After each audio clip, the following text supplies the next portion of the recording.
When Chris Massey first started theorising about the construction process involved in building the pyramids, much of what shaped his ideas and then formulated his process was already evident and established. The pyramid precinct was already there, 22 feet wide and 33 feet deep. There was evidence of a canal, and there was a covered causeway. In 450 BC, nearly 2,000 years after the construction of the pyramids, the Greek historian Herodotus travelled to Egypt and visited the Giza Plateau. Here, his guide explained to him that the causeway alone took 10 years to build. But whereas traditional historians view it as a walkway used for ceremonial purposes, Chris saw a pipe, a culvert, too engineered and far too robust for such a simple function. With these parts of the puzzle already in place, Chris began to construct his own method. The project would begin by putting all of the infrastructure in place. A canal would be dug from the Nile connected to the limestone quarry and as close to the pyramid site as possible. A harbour would be built on the canal and a roofed causeway built from the harbour to the pyramid build area. A moat, that is the precinct, would be dug around the limestone outcrop and filled with water. The workforce would be told that any rock protruding through the water needs chipping off. Once all the protruding stone has been removed, the water level would be lowered and the process repeated. The whole area inside the moat need not be levelled, only around the first metres in. It is imperative the perimeter blocks are precisely level for structural strength, like the perimeter walls of a house.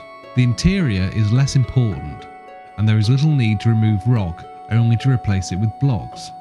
Once the water level has been dropped to around 30 millimeters around the full perimeter of the pyramid base and no rock is protruding, the foundations are level and ready to receive the blocks.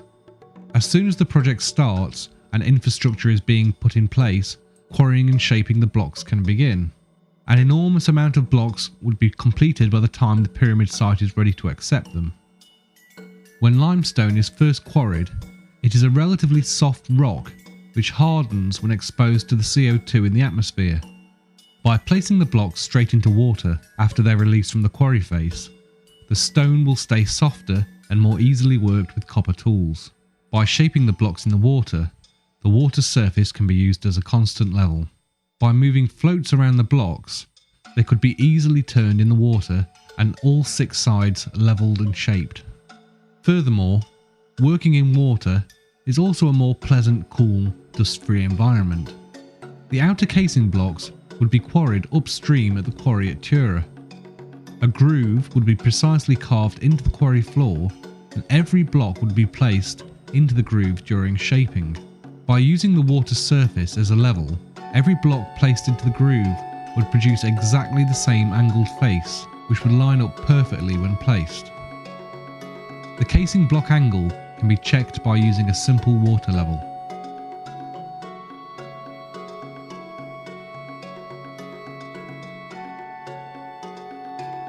The quarrying process can take place all year round. Once shaped, the blocks would have floats attached and then left in a store area on the quarry floor. Ideally, the floats would be made from cedar wood. The density of limestone is around 2.5 tonne per cubic metre. When placed in water, each cube displaces 1 tonne of water, so you only need 1.5 tonne of buoyant material attached to float a stone block. Cedar wood has a density of around 500 kilograms per cube, so around 3 cubes of cedar wood would be required to float each cube of limestone. The amount of buoyant material required could be massively reduced by either hollowing out the wood or replacing the wood with more buoyant material. But then, as now, Egypt was not blessed with large forests and an abundance of timber, so the floats would be made from sealed papyrus matting wrapped around inflated animal skins. Papyrus grew in abundance, and the whole population knew how to work it, making everyday products from shoes to curtains with it. Papyrus buoyancy properties were well known and had been used for millennia to make simple rafts. Animal skins were commonly used to store liquids such as wine and water. When empty and inflated, They make excellent floats. By having the floats pre-attached to the blocks, they would float in the water, not on it, so saving thousands of man-hours trying to load the multi-ton blocks on top of unstable rafts. The blocks would require far less buoyant material to float them in the water due to the Archimedes principle of displacement. No blocks will be lost to the river floor due to capsizing, as any block floating low can just have more buoyancy attached. If floating a few tons of stone blocks seems improbable to you, then consider right now we have oil tankers sailing on the oceans weighing several thousand tons. When it comes to size and weight, anything can float. The majority of the pyramid building workforce would have been farmers and only available during the 3-month flood season when their fields were underwater and unworkable. When flood season begins, the Nile would rise and deepen the water in the quarry floor. Thousands of blocks would float up, ready for transportation. Multiple blocks could be roped together and using either men in simple reed boats or cattle on a towpath be dragged up towards the Giza harbour. Leading from the harbour all the way up to the pyramid precinct is a covered causeway. The causeway is like a water pipe and totally filled with water from bottom to top. The bottom of the causeway has 2 gates built into it. The lower gate is level with the water in the harbour, while the upper gate is around 8 metres further up the causeway at a much higher level. The higher gate is closed, sealing off the pipe and holding all the water in above. The lower gate is then opened. Although the upper gate stands on a higher plane than the lower gate, the water will stay in place because it is not exposed to atmospheric pressure. It will act like water in a glass pint pot when turned upside down in a water-filled sink, with the water staying in place even though it's above the sink's water level.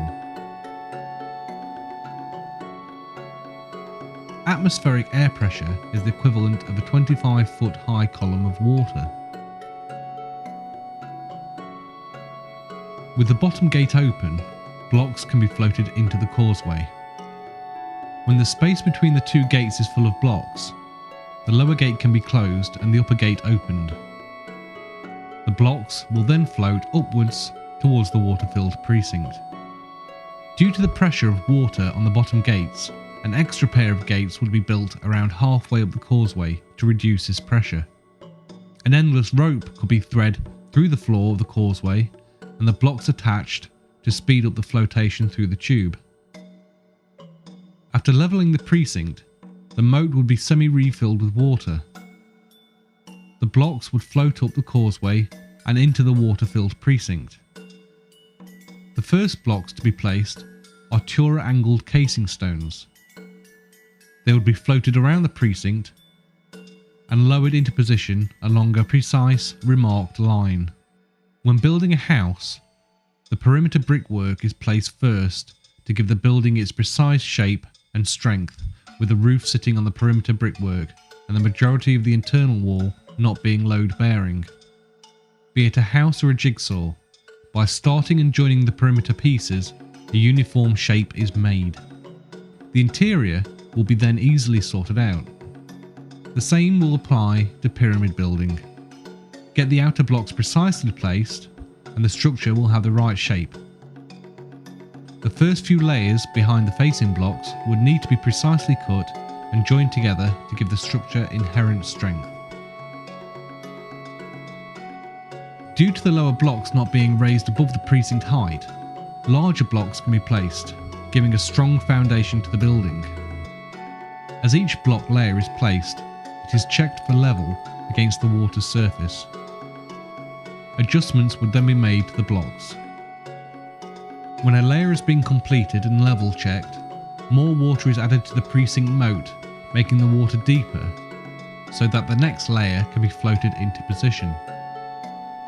This process would continue until the water is level with the top of the precinct wall, which was around 8 meters high. When the first few layers have been positioned and are nearly level with the precinct wall, the blocks will have to be raised above the precinct water level. By building a lift shaft onto the side of the pyramid, you would recreate a similar structure to the causeway. Again, build 2 separated gates at the bottom of the shaft, fill the shaft with water, and again close the second gate to hold the water in the shaft. Open the first gate and float in numerous blocks, then shut the first gate, open the second gate, and the block will float up to the summit of the pyramid. To keep water pressure down on the lower gates, every 15 meters or so, additional pairs of gates will be built into the shaft. Here we see blocks floating up the water lift shaft.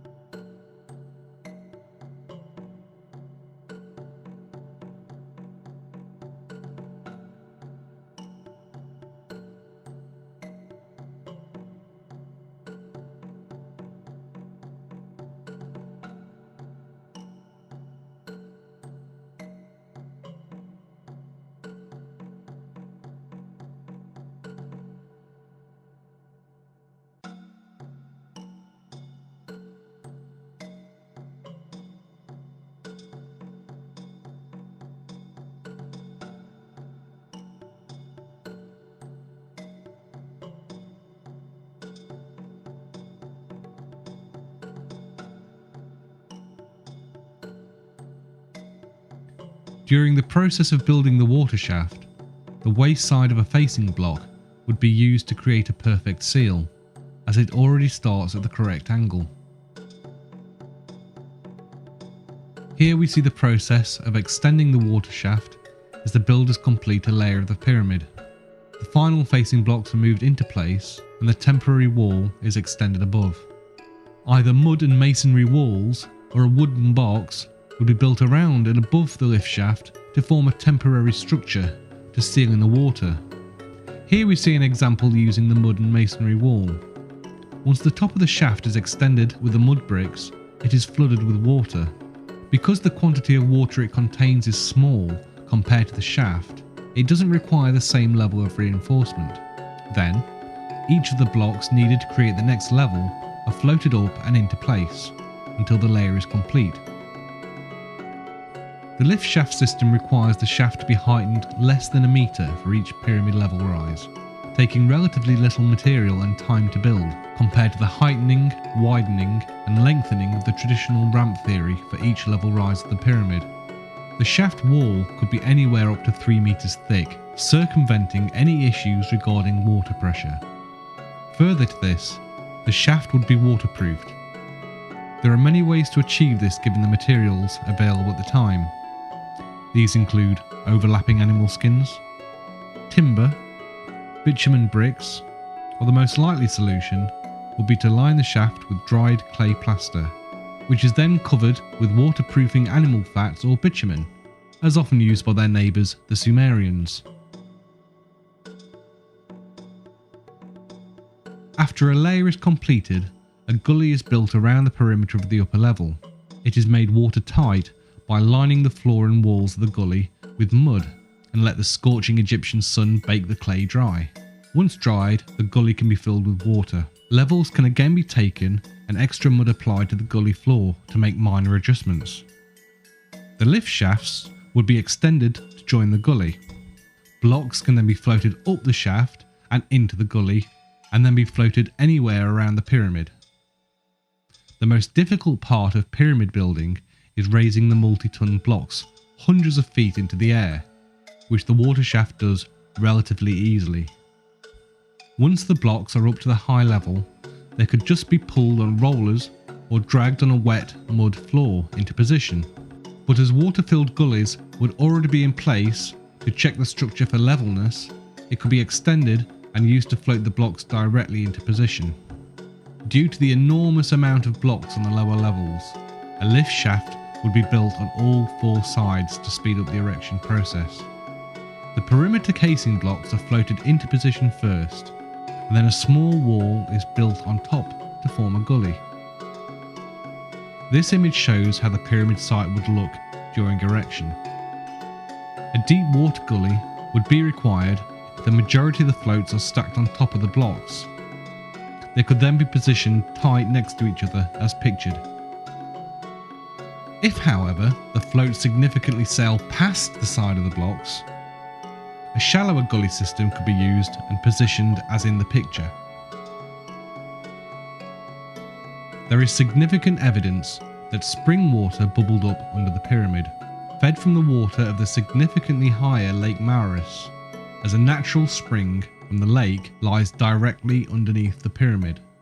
A tunnel could have been built down to improve water flow, and as the pyramid structure rose, internal tunnels were extended to help the water flow to higher levels. As the pyramid got higher, water pressure would slowly reduce, so smaller extension channels were built upwards from the King and Queen's chamber to raise the water even higher, to eke out as much water as possible. If this was the case, then the water could have been gravity fed through the interior shafts in the Great Pyramid, filling the upper gullies and shafts. Only the highest few levels would need the water bucketing up. If the spring waters were not available, then lines of people could pass buckets of water up the structure. It is likely that these workers would be shaded by reeds suspended above them to protect them from the heat of the sun. There are multiple ways for raising water, from the manual approach seen here in the picture, or using the shidduch method, as seen here from 19th century Egypt. Or they could even use oxen pulling bucket-laden ropes. As a comparison, a standard domestic outdoor hosepipe can deliver around 15 litres a minute, compared to the 600 litres a minute using buckets. If a 10 litre bucket is passed in 1 second, then 100 litres could be passed in 10 seconds. 600 litres a minute per line. At the higher levels of the pyramid, smaller blocks were used for construction. Therefore, the water shaft would equally reduce in size, using less material the higher we go. Here we see how the completed pyramid would look, without the centuries of wear that we see today. The white limestone of Tura would shine in the sunlight. Here we see the traditional view of pyramid building, with thousands of men dragging staggering weights up an enormous ramp which would take millions of tons of material to construct. Once completed, this enormous ramp would need to be demolished and the material dispersed, compared to the easily demolished lift shafts which could be smashed from above and act like a rubbish chute.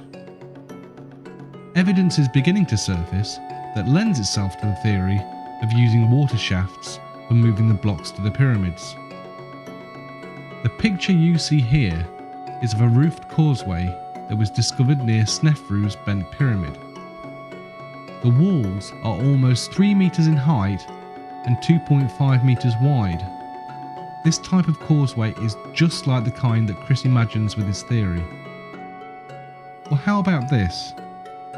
Here we see the well-preserved causeway at the Pyramid of Unis. Why were the walls built so strong and thick, and such large roof slabs used just to create a walkway?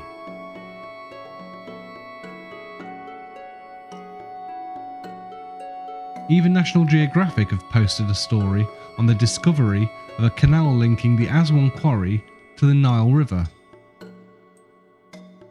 Another article in the Telegraph reports that scientists have discovered the secret that allowed Angkor Wat, a famous 1,000-year-old temple complex in Cambodia, to be constructed far faster than should have been possible, using canals. Could this technique have been widespread in the ancient world? Further evidence of the use of water can be found in these photos from John Cagman that show salt in the structure as well as water erosion in the lower chambers.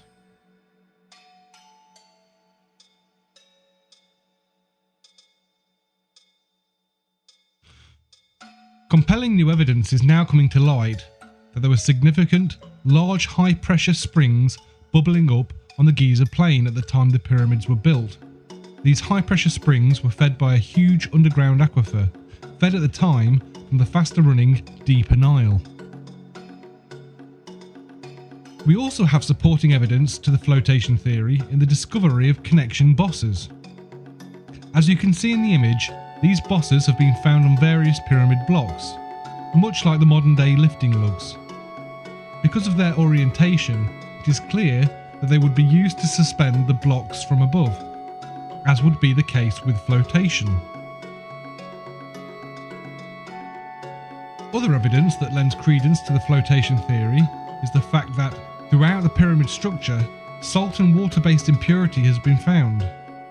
This points towards the notion that there was a lot of water contained at some point within the pyramid structure. Finally, it has been known for some time that the Great Pyramid has very subtle concave sides. This is only visible with the correct lighting conditions as seen here. Could this be evidence of the water shaft? For a deeper look into the water shaft theory, then please read the book.